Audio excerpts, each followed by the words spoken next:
교과 제12과 하나님의 인과 짐승의 표. 1은 지난주가 1이었고 오늘은 두 번째 시간입니다.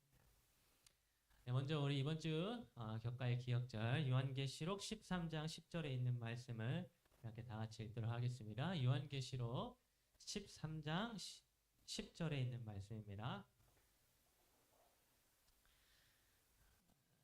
찾으셨으면 우리 다 함께 같이 읽도록 하겠습니다. 요한계시록 13장 10절입니다. 시작. 사로잡힐 자는 사로잡혀 갈 것이요 칼에 죽을 자는 마땅히 칼에 죽을 것이니 성도들의 인내와 믿음이 여기 있느니라. 여러분, 요즘에 많은 사람들이 서로의 성격을 좀 비교하기 위하여 이 밸런스 게임이라고 하는 것을 하는데, 혹시 이 밸런스 게임이 뭔지 들어보셨습니까?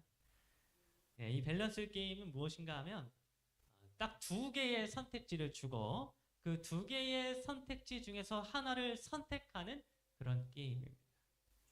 그래서 제가 한번 여러분들에게 맛보기용으로 이 밸런스 게임을 한번 해보도록 할 텐데요. 여러분은 두 가지의 선택지 중에서 개인적으로 더 낫다라고 생각하시는 것을 여러분이 선택을 하면 되겠습니다. 자, 그러면 첫 번째 문제를 한번 드리도록 하겠습니다. 여러분이 둘 중에 하나를 선택을 해야 하는데요. 하나는 5억을 나 혼자서 받는 것이 있고요. 또 다른 하나는 5억보다 2배의 금액, 10억을 내가 받는 대신에 내가 정말 미워하는 원수도 20억을 받는 것입니다. 여러분, 이 두 가지 선택지 중에서 여러분이 한쪽만 선택할 수 있다면 여러분 어느 쪽을 선택하시겠습니까? 혼자 5억 받으시겠습니까? 아니면 10억을 받고 내 원수도 20억을 받게 하겠습니까? 여러분 어느 쪽을 선택하겠습니까? 5억을 혼자 받겠다. 네, 5억을 두 분이 혼자 받겠다고 세 분이 하셨습니다. 그러면 내가 10억 받고 원수도 20억 받게 하겠다.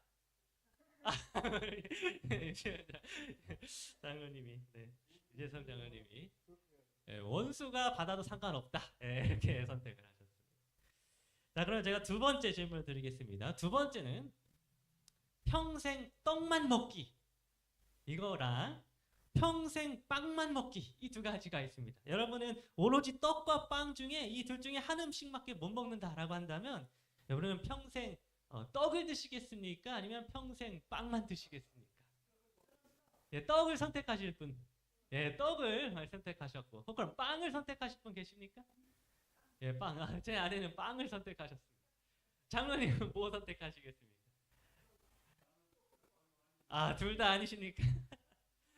저도 개인적으로 떡도 아니고 빵도 아니라서 굳이 선택하려면 좀 빵을 그나마 선택하지 않을까. 자, 마지막 세 번째 질문입니다. 둘 중에 한 가지만 선택을 해야 되는데요. 첫 번째는 화장실이 없습니다. 주위에 어디에도 화장실은 없는데 휴지는 있는 상황입니다. 그리고 또 다른 하나의 선택지는 화장실은 주변에 있어요. 그런데 화장실에서 사용할 휴지가 어디에도 없는 상황. 자, 여러분 이 둘 중에 여러분 무엇을 선택하시겠습니까? 화장실이 없는데 휴지만 있는 걸 선택하시겠습니까? 아니면 화장실이 있는데 휴지가 없는 이런 상황, 둘 중에 어떤 일을 선택하시겠습니까? 아주 둘 다 곤란한 경우죠. 휴지가 있는데 화장실이 없으면 어디 산속에 들어가서 볼일을 봐야 할 것이고요. 화장실이 있는데 휴지가 없으면 화장실에 갇혀가지고 몇 시간 동안 갇혀 있어야 될지도 모르겠어요. 이 둘 중에 하나를 선택하는 게 곤란하지만 반드시 하나를 선택해야 된다면 저라면 아마 휴지가 있는 쪽을 선택하지 않을까. 어디 몰래 아무도 못 보는 곳에 들어가서 볼일을 보고 나오면 되지 않나 생각을 했습니다. 자, 여러분 이렇게 우리가 짧은 시간이 밸런스 게임을 잠깐 해보았는데요. 여러분 우리는 인생을 살아가면서 때때로 이 밸런스 게임처럼 두 가지의 선택지 가운데 반드시 하나만을 선택해야만 하는 그런 양자택일의 순간을 우리가 인생에서 경험을 하게 되기도 합니다. 물론 우리 진짜 실제 인생에서는 때때로 제3의 선택지를 우리가 선택을 할 수도 있지만 중요한 것은 우리의 신앙 생활에 있어서는 제3의 선택지가 없다고 하는 것입니다. 여러분 성경은 우리에게 어떠한 것을 말씀해주고 있는가 하면 두 가지 중에 하나만을 선택해야 하는 양자택일의 순간이 반드시 오게 된다고 성경은 우리에게 말씀해주고 있었습니다. 그래서 오늘 우리가 공부하게 될 이 교과의 제목도 바로 이런 두 가지의 선택지를 우리에게 가르쳐 주고 있는데, 그 선택지는 바로 하나님의 인과 짐승의 표, 이 두 가지 선택지가 바로 그것입니다. 우리는 이 두 가지의 선택지를 놓고서는 반드시 한쪽을 선택해야만 하는 그런 양자택일의 상황에 놓여 있다라고 하는 것입니다. 그래서 오늘 이 시간에는 이 하나님의 인과 짐승의 표가 과연 무엇인지를 살펴보고, 우리가 이 두 개의 선택지 가운데에 무엇을 선택해야 하는지에 대하여 함께 살펴보는 그런 시간을 갖도록 하겠습니다. 여러분, 먼저 하나님의 인이 무엇인지를 살펴보겠습니다. 요한계시록 7장 2절을 보게 되면 이러한 말씀이 기록되어져 있습니다. 큰 소리로 외쳐 이르되 우리가 우리 하나님의 종들의 이마에 인치기까지 땅이나 바다나 나무들을 해하지 말라 하더라. 여러분, 여기서 하나님께서 당신의 백성들의 이마에다가 인을 치겠다라고 그렇게 말씀을 해주고 있는 것을 볼 수 있습니다. 즉 하나님께서 하나님의 편에 속한 하나님의 백성들의 이마에다가 인을, 도장을 찍으신다라고 하는 것입니다. 그렇다면 이 하나님의 인은 무엇이며 어떠한 자들에게 인을 치신다고 하는 것일까요? 요한계시록 14장 1절을 보게 되면 이 이마에 인침을 받는 것이 어떤 것인지에 대하여 이렇게 설명해 주고 있습니다. 어린 양이 시온산에 섰고 그와 함께 14만 4천이 서 있는데 그들의 이마에는 어린 양의 이름과 그 아버지의 이름을 쓴 것이 있더라. 여러분, 이 말씀을 보게 되면 하나님의 인이 무엇인가 하면 어린 양 대신, 이 어린 양이 누굽니까? 예수님, 예수 그리스도의 이름과 하나님의 이름이 하나님의 인이다라고 하는 사실을 볼 수 있습니다. 즉 예수 그리스도의 이름을 마음에 새긴 사람들, 그리고 창조주 하나님의 이름을 마음에 새긴 사람들이 바로 하나님의 인침을 받은 사람들이다라고 하는 것입니다. 여러분, 우리 마음이 어디에 있습니까? 마음이 여기 있습니까? 아니면 여기에 있습니까? 네, 여러분, 그 마음은 우리의 머리에 있습니다. 많은 사람들이 마음이라고 하면 여기 심장을 이렇게 부여잡을 때가 많이 있습니다만, 사실 사람의 마음은 여기 이마, 우리 뇌 속에 있는 것입니다. 그래서 이 마음 속에 예수 그리스도의 이름을 새기고 하나님의 이름을 새긴 자들이 하나님의 인을 받은 사람들이다라고 하는 것입니다. 그런데 여기에서 중요한 것은 무엇인가 하면 이 하나님의 인을 받는 것이 하나님의 계명과 아주 깊은 관련이 있다고 하는 것입니다. 여러분, 요한계시록 14장 12절을 보게 되면 이런 말씀이 있는 것을 보게 됩니다. 성도들의 인내가 여기 있나니 그들은 하나님의 계명과 예수에 대한 믿음을 지키는 자들이라. 여러분, 여기 기록되어져 있는 이 성도들, 이 성도들이란 하나님의 인을 받은 사람들을 의미합니다. 짐승의 표를 받지 아니하고 하나님의 이름을 이마에다가 새긴 자들이 바로 성도들인 것입니다. 그런데 그런 성도들은 어떠한 자들이라고 기록해주고 있는가 하면 하나님의 계명을 지키는 자들이다, 이렇게 기록을 해주고 있습니다.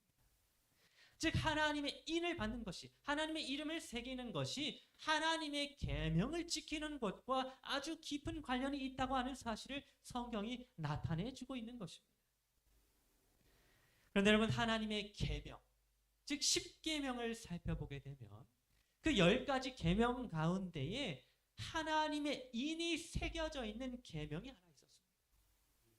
여러분, 구약의 학자들, 구약을 연구하는 수많은 구약의 학자들은 이 10계명의 형식이 고대, 아주 오래전 고대 종주권 계약의 형식을 취하고 있다, 이런 사실을 발견하게 되었는데, 이 종주권 계약이 무엇인가 하면 강력한 군주가, 강한 왕이 약소국의 사람들과 일방적으로 체결하게 된 계약 혹은 언약을 말합니다. 그러니까 하나님이, 강하신 하나님이 약한 이스라엘 백성들에게 주었던 이 10계명은 종주권 계약의 형식을 취하고 있었는데, 아주 고대로부터 이 종주권 계약을 맺을 때에는 그 계약을 맺을 때에 왕의 인장이 그 계약 가운데에 찍혀져 있어야만 했었습니다. 즉 왕의 이름이 새겨져 있는 도장이 계약서에 찍혀야지만 그 계약이 효용이 있었다라고 하는 것입니다. 그래서 하나님께서도 하나님의 인이 새겨져 있는 이 하나님의 인장이 십계명에도 찍혀져 있었다는 사실을 구약의 많은 학자들이 발견하게 되었는데요. 특별히 그 인장은 어디에 찍혀서 있었는가 하면 바로 십계명의 10가지 계명 가운데에 네 번째 계명인 안식일 계명에 하나님의 인장이 찍혀져 있었습니다. 그래서 출애굽기 20장 10절과 11절 넷째 계명을 보게 되면 이렇게 기록해 주고 있습니다. 일곱째 날은 네 하나님 여호와의 안식일인즉 엿새 동안에 나 여호와가 하늘과 땅과 바다와 그 가운데 모든 것을 만들고 일곱째 날에 쉬었습니다.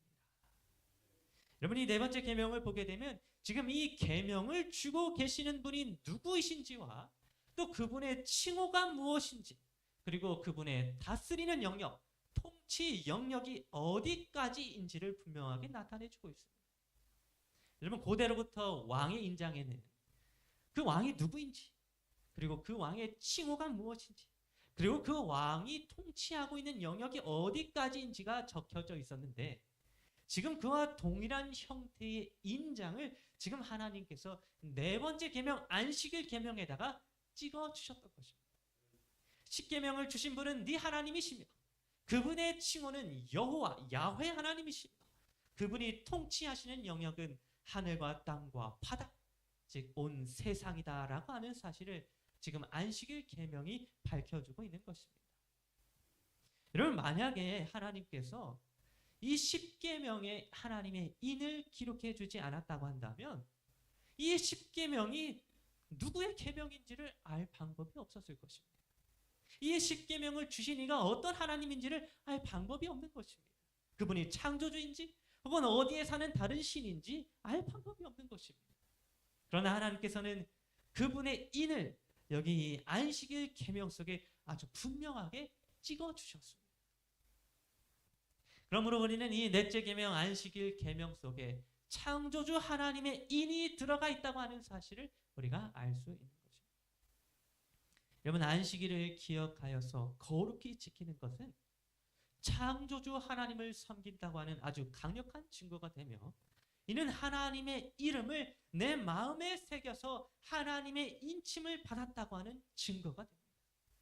이것이 바로 우리 사람이 선택할 수 있는 한 가지 선택지인 것입니다. 그렇다면 이번에는 또 다른 선택지인 짐승의 표에 대해서 잠깐 알아보도록 하겠습니다. 여러분, 하나님의 인과 짐승의 표는 서로가 완전히 대비되는 것이기 때문에 하나님의 인이 무엇인지를 알았다면 짐승의 표가 무엇인지를 확인하는 것은 조금 더 쉬운 일이 될 것입니다. 하나님의 인과 반대되는 것이 짐승의 표다, 이렇게 생각하면 되는 것입니다. 여러분, 요한계시록 13장 1절을 보게 되면 이런 말씀을 기록해 주고 있습니다. 내가 보니 바다에서 한 짐승이 나오는데 뿔이 10이요 머리가 7이라. 그 뿔에는 10왕관이 있고 그 머리들에는 신성 모독하는 이름들이 있더라.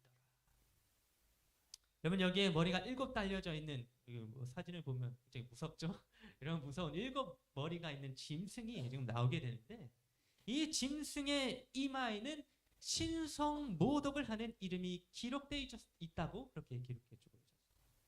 즉, 하나님을 모독하는, 하나님을 반대하는 그 이름이 이마의 이 짐승이라고 하는 것입니다. 특별히 여기 7 머리가 달려져 있는 짐승이 무엇인지에 대하여 요한계시록 17장 9절부터 10절은 이렇게 기록해 주고 있습니다. 7 머리는 뭐라고요? 7 왕이라. 5은 망하였고 하나는 있고 다른 하나는 아직 이르지 아니하였으나. 여러분, 여기서 이 7 짐승은 7 왕이다라고 지금 성경 자체에서 해석을 해주고 있는데, 5 왕은 이미 망하였고 하나는 지금 있고 다른 나라는 아직 이르지 아니한 왕이다, 이렇게 기록을 해주고 있었습니다. 여러분, 역사주의적 해석 방법으로 이 말씀을 해석하면 여기에 기록되어져 있는 이 5 왕은 이집트와 아시리아, 바벨론, 페르시아, 그리고 그리스 왕을 의미합니다.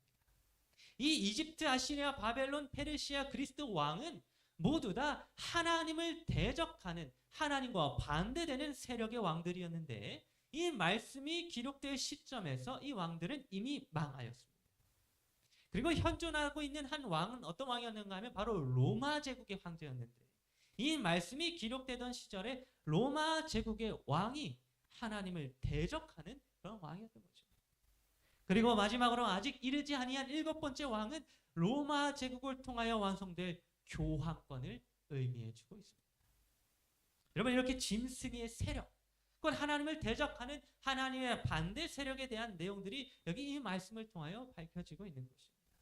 로마 제국으로부터 이어지게 된 이 교황권이야말로 하나님을 대적하고 짐승의 표를 주게 될 짐승의 정체다라고 하는 것입니다. 그리고 요한계시록 14장 9절부터 10절에 기록되어져 있는 셋째 천사의 기표를 보게 되면 이 짐승에게 받게 되는 표는 무엇을 통하여 받게 되는지를 대하여 이렇게 기록해 주고 있습니다. 또 다른 천사 곧 셋째가 그 뒤를 따라 큰 음성으로 이르되 만일 누구든지 짐승과 그의 우상에게 경배하고 이마에나 손에 표를 받으면 그도 하나님의 진노의 포도주를 마시리. 여러분, 하나님의 인을 얻는 방법이 안식일을 기억하여 거룩히 지킴으로 하나님을 올바르게 예배하는 일이다라고 한다면, 그와 반대로 짐승의 표를 받는 것은 하나님을 향하여 예배하는 것이 아니라 하나님과 반대되는 세력, 짐승을 향하여 예배하고 경배하는 일을 할 때에 주어지는 것이었습니다. 여러분, 우리가 어떻게 하면 우상에게 경배하고 우상에게 짐승의 표를 우리가 어떻게 받을 수 있을까요? 그것은 하나님을 예배하지 않고 사람이 만든 거짓 계명인 일요일을 준수하는 것입니다. 여러분, 물론 오늘날 많은 사람들은 일요일을 준수하고 있지만 그렇다고 해서 그들이 하나님을 대적하기 위하여 의도적으로 일요일을 준수하는 사람은 아마 없을 것입니다. 그들은 여전히 일요일에 예배하는 일이 창조주 하나님을 섬기는 일이라고 그렇게 생각하면서 예배를 하고 있는 것입니다. 그러나 여러분, 마지막 때가 되면 이 일요일과 안식일 준수는 아주 분명한 차이를 나타내게 될 것입니다. 그래서 요한계시록 13장 15절부터 17절은 마지막 때에 어떠한 일이 일어날 것인지에 대하여 이렇게 기록을 해주고 있습니다. 짐승의 우상에게 경배하지 아니하는 자는 몇이든지 다 죽이게 하더라. 누구든지 이 표를 가진 자 외에는 매매를 못하게 하니. 여러분, 이 말씀은 아직 우리들이 살고 있는 이 시대에 이루어지지 않은 그런 예언인데요. 이 예언은 어떠한 사건을 예언해 주고 있는가 하면 바로 짐승이, 즉 정치 세력과 결탁하게 된 교황권의 세력이 짐승을 향하여 경배하지 아니하는 자들을 다 죽게 한다고 그렇게 기록해 주고 있었습니다. 뿐만 아니라 짐승을 향하여 예배하지 아니하면 매매를, 사고 파는 일을 하지 못하게 한다고 그렇게 기록해 주고 있었습니다. 즉 여기 기록되어져 있는 이 예언의 때가 이르게 되면 안식일을 지킴으로 하나님을 참되게 예배하는 자들을 다 죽이게 되는 일들이 일어나게 될 것이며 매매하지 못하게 되는 일들이 일어나게 된다고 기록해 주고 있는 것입니다. 여러분, 아직까지 우리는 안식일을 지킨다는 이유로 어려움을 당하기도 하지만 안식일을 지킨다는 이유로 혹은 하나님을 올바르게 예배한다고 하는 이유로 죽임을 당하는 시대에 우리가 살고 있지는 않습니다. 그러나 그러한 시대가 곧 올 것이라고 성경은 예언해 주고 있었으며 그때에는 매매를 하지 못하는 때가 온다고 그렇게 기록해 주고 있었습니다. 여러분, 이런 사실을 생각해 볼 때에 마지막 때에는 이 일요일 준수와 안식일 준수의 아주 큰 차이점이 나타나게 될 것이며 끝내는 두 가지 선택지 중에 한 가지를 선택해야만 하는 양자택일의 순간이 오게 된다고 하는 사실을 우리는 생각해 볼 수 있습니다. 여러분, 이렇게 마지막 때에 우리에게는 두 가지 선택지가 놓여 있습니다. 하나는 안식일을 준수함으로 하나님의 인을 이마에 새기는 것이며 또 다른 하나는 짐승의 표를 받음으로 하나님과 대적하는 세력에 속하게 되는 것입니다. 우리는 이 두 가지 선택지 외에 제3의 다른 선택지를 찾지 못하게 될 것이며 이 두 가지의 선택으로 말미암아 우리의 최종적인 운명이 결정되어지게 될 것입니다. 그렇다면 여러분은 이 두 가지 선택지 가운데에 어느 편을 선택하시겠습니까? 하나님의 인을 받기로 선택하시겠습니까? 아니면 짐승의 표를 받기로 선택하시겠습니까? 하나님의 인을 받으면 우상에게 경배하지 않는다는 이유로 온갖 고난을 당하고 죽임을 당하게 될 수도 있습니다. 또한 매매하지 못하는 상황 속에서 세상적으로 아주 큰 손해를 보게 될지도 모르겠습니다. 그런데 이러한 예언을 알고 있는데도 불구하고 하나님의 인을 받기로 여러분은 선택하시겠습니까? 여러분, 성경 요한계시록 17장 14절은 우리가 어떠한 편을 선택해야 하는지에 대한 답변을 이렇게 기록해 주고 있습니다. 그들이 어린 양과 더불어 싸우려니 어린 양은 만주의 주시오 만왕의 왕이시므로 그들을 이기실 터이요 또 그와 함께 있는 자들 곧 부르심을 받고 택하심을 받은 진실한 자들도 어떻게 된다고요? 이기리로다. 여러분, 짐승은 어린 양이신 예수님과 싸우고 있습니다. 그러나 어린 양이신 예수 그리스도는 온 우주의 왕이시기 때문에 마침내 짐승을 이기게 될 것이고 그 왕이신 예수 그리스도를 따르는 진실한 자들도 마침내 이기게 될 것이라고 성경은 기록해 주고 있었습니다. 여러분, 승리는 하나님의 인을 받은 자들에게 있을 것입니다. 최종적이고도 완전한 승리는 하나님의 인을 받은 성도들이 누리게 될 것이라고 하는 것입니다. 이 땅에서 잠시 고난을 당하고 혹시 죽임을 당한다 할지라도 진실하게 하나님을 섬기고 창조주 하나님을 예배하는 자들 마침내 승리하게 될 것이라고 성경은 기록해 주고 있는 것입니다. 그럼 오늘 저 여러분 모두가 이 두 가지 선택지 중에서 하나님의 인과 짐승의 표라고 하는 이 두 가지 선택지 중에서 최종적인 승리를 말해주고 있는 이 하나님의 인을 받기로 선택하는 자들이 되기를 간절히 바랍니다. 그러하여 마침내 만주의 주이시고 만왕의 왕이신 어린 양 예수 그리스도와 함께 최후의 승리를 기뻐하게 되는 그러한 여러분 모두가 되기를 간절히 바라면서 오늘 교과 공부를 마치도록 하겠습니다.